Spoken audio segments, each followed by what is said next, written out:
ವಿಜೃಂಭಣೆಯಿಂದ ಜರುಗಿದ ಶ್ರೀ ವಿಶ್ವಕರ್ಮ ಜಯಂತಿ.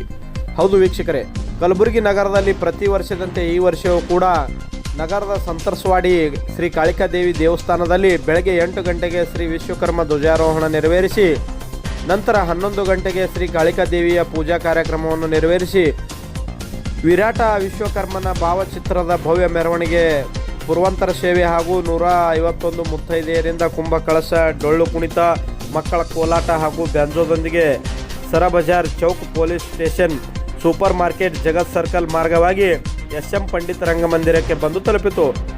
ನಂತರ ಸಾಯಂಕಾಲ 4 ಗಂಟೆಗೆ ವೇದಿಕೆ ಕಾರ್ಯಕ್ರಮ ಪ್ರಾರಂಭಗೊಂಡು ಜಿಲ್ಲಾಡಳಿತ, ಕನ್ನಡ ಮತ್ತು ಸಂಸ್ಕೃತಿ ಇಲಾಖೆ, ಮಹಾನಗರ ಪಾಲಿಕೆ ಹಾಗೂ ಜಿಲ್ಲಾ ಪಂಚಾಯತ್ ಕಲಬುರಗಿಯವರ ಸಂಯುಕ್ತ ಆಶ್ರಯದಲ್ಲಿ ನಗರದ SM ಪಂಡಿತ್ ರಂಗಮಂದಿರದಲ್ಲಿ ಶ್ರೀ ವಿಶ್ವಕರ್ಮ ಜಯಂತಿಯನ್ನು ಸಮಾಜದ ಮಠಾಧೀಶರು ಹಾಗೂ ಅತಿಥಿಗಳು ಕಾರ್ಯಕ್ರಮವನ್ನು ಉದ್ಘಾಟಿಸಿದರು. ಇದಲ್ಲದೆ ಕಾರ್ಯಕ್ರಮವನ್ನು ಉದ್ದೇಶಿಸಿ ಹಲವು ಪೂಜ್ಯರು ಮಾತನಾಡಿದರು. ಮಕ್ಕಳಿಂದ ಭರತನಾಟ್ಯ ಹಾಗೂ ಸಂಗೀತ ಕಾರ್ಯಕ್ರಮ ನಡೆಸಲಾಯಿತು. ಇದೇ ಸಂದರ್ಭದಲ್ಲಿ ವಿಶ್ವಕರ್ಮ ಸಮಾಜದ ಕುಲಬಾಂಧವರು, ಯುವಕರು, ಹಿರಿಯರು, ಮಹಿಳೆಯರು ಸೇರಿದಂತೆ ಅನೇಕರು ಭಾಗಿಯಾಗಿದ್ದರು.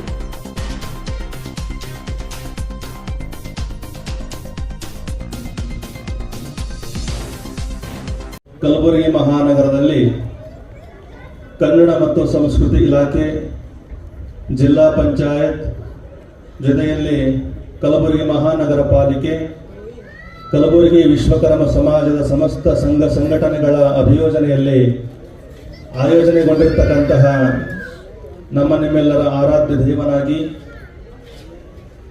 ಸಕಲ ಭುವನ ಬ್ರಹ್ಮಾಂಡದ ನಿರ್ಮಾತೃವಾಗಿರ್ತಕ್ಕಂತಹ ವಿಶ್ವಕರ್ಮ ಪೂಜಾ 12 ರಾಶಿಗಳಿಗೂ ಕೂಡ ಪ್ರತ್ಯೇಕವಾಗಿ ಒಂದೊಂದು ಮಾಸವನ್ನು ಮೀಸಲಿಟ್ಟಿದ್ದಾರೆ. 12 ರಾಶಿಗಳಿಗೂ ಕೂಡ ಪ್ರತ್ಯೇಕವಾಗಿ ಒಂದೊಂದು ಮಾಸವನ್ನು ಮೀಸಲಿಟ್ಟಿದ್ದಾರೆ. ಮೇಷ ರಾಶಿಯಲ್ಲಿ ಸೂರ್ಯ ಭಗವಾನ್ ಮೇಷ ರಾಶಿ ಒಳಗೆ ಪ್ರವೇಶ ಮಾಡಿದಾಗ ಮೇಷ ಸಂಕ್ರಾಂತಿ, ವೃಷಭ ರಾಶಿ ಒಳಗೆ ಸೂರ್ಯ ಪ್ರವೇಶ ಮಾಡಿದಾಗ ವೃಷಭ ಸಂಕ್ರಾಂತಿ, ಮಿಥುನ ರಾಶಿ ಒಳಗೆ ಸೂರ್ಯ ಪ್ರವೇಶ ಮಾಡಿದಾಗ ಮಿಥುನ ಸಂಕ್ರಾಂತಿ ಎಂಬುದಾಗಿ ಹೀಗೆ ಸಂಕ್ರಮಗಳು ನಡೀತಾ ಹೋಗ್ತವೆ. ಸಾಮಾನ್ಯವಾಗಿ ನಾವೆಲ್ಲರೂ ಕೂಡ ಈ ಡಿಸೆಂಬರ್ ಜನವರಿ ತಿಂಗಳಲ್ಲಿ ಮಕರ ಸಂಕ್ರಾಂತಿಯನ್ನು ಆಚರಣೆ ಮಾಡ್ತೀವಿ. ಮಕರ ಸಂಕ್ರಾಂತಿ ಅಂದ್ರೆ ಏನು ಅಂತ ಕೇಳಿದ್ರೆ, ಒಂದು ರಾಶಿಯಿಂದ ಮಕರ ರಾಶಿಗೆ ಸೂರ್ಯ ಭಗವಂತ ಪಾದಾರ್ಪಣೆ ಮಾಡಿದಾಗ ಅಲ್ಲಿ ಮಕರ ಸಂಕ್ರಾಂತಿ ಅಥವಾ ಮಕರ ಸಂಕ್ರಮಣ ಅಲ್ಲಿ ಗೋಚರ ಆಗ್ತದೆ.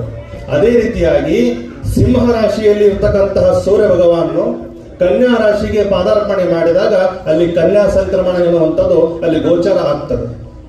ಕನ್ಯಾ ಸಂಕ್ರಮಣದ ದಿವಸ ವಿಶ್ವಕರ್ಮ ಜಯಂತಿ ಯಾಕೆ ಆಚರಣೆ ಮಾಡಬೇಕು ಅಂತ ಕೇಳಿದಾಗ, ಕನ್ಯಾ ರಾಶಿಯಲ್ಲಿ ಸೂರ್ಯ ಭಗವಾನ್ ಪ್ರವೇಶ ಮಾಡಿದಾಗ ಯಜ್ಞದಲ್ಲಿ ನಾವು ಮಾಡತಕ್ಕಂತಹ ಹೋಮ ಹವನಾದಿ ಯಜ್ಞಗಳಲ್ಲಿ ಕನ್ಯಾ ಸಂಕ್ರಮಣದ ದಿವಸವೇ ವಿಶ್ವಕರ್ಮ ಪರಮಾತ್ಮ ಯಜ್ಞದಲ್ಲಿ ಗೋಚಾರ ಆದ ಎಂಬುದಾಗಿ ಪುರಾಣಗಳಲ್ಲಿ ಹೇಳುತ್ತದೆ. ಬಂಧುಗಳೇ, ಅಂತ ಕೇಳಿದಾಗ ಇದೇನು ಕಾರ್ಯಕ್ರಮ ಸರ್ಕಾರ ಏನು ಜಾರಿ ಮಾಡುತ್ತೋ ಅವತ್ತಿನ ದಿವಸ ಕನ್ಯಾ ಸಂಕ್ರಮಣ ಸೆಪ್ಟೆಂಬರ್ 17ನೇ ತಾರೀಕು ಬಂದಿತ್ತು. ಈ ಸೆಪ್ಟೆಂಬರ್ 17ನೇ ತಾರೀಕು ಕನ್ಯಾ ಸಂಕ್ರಮಣ ವರ್ಷ 17ಕ್ಕೆ ಬರಂಗಿಲ್ಲ, ಹಿಂದ ಮುಂದೆ ಆಗ್ತಾ ಇರ್ತದ. ಕನ್ಯಾ ಸಂಕ್ರಮಣ ದಿವಸ ವಿಶ್ವಕರ್ಮ ಪೂಜಾ ಮಹೋತ್ಸವ ಅಥವಾ ಜಯಂತಿಯನ್ನ ಆಚರಣೆ ಮಾಡಬೇಕು ಎಂಬಂತ ಪುರಾಣಗಳಲ್ಲಿ ಹೇಳ್ಕೊಂಡು ಬಂದಿದೆ.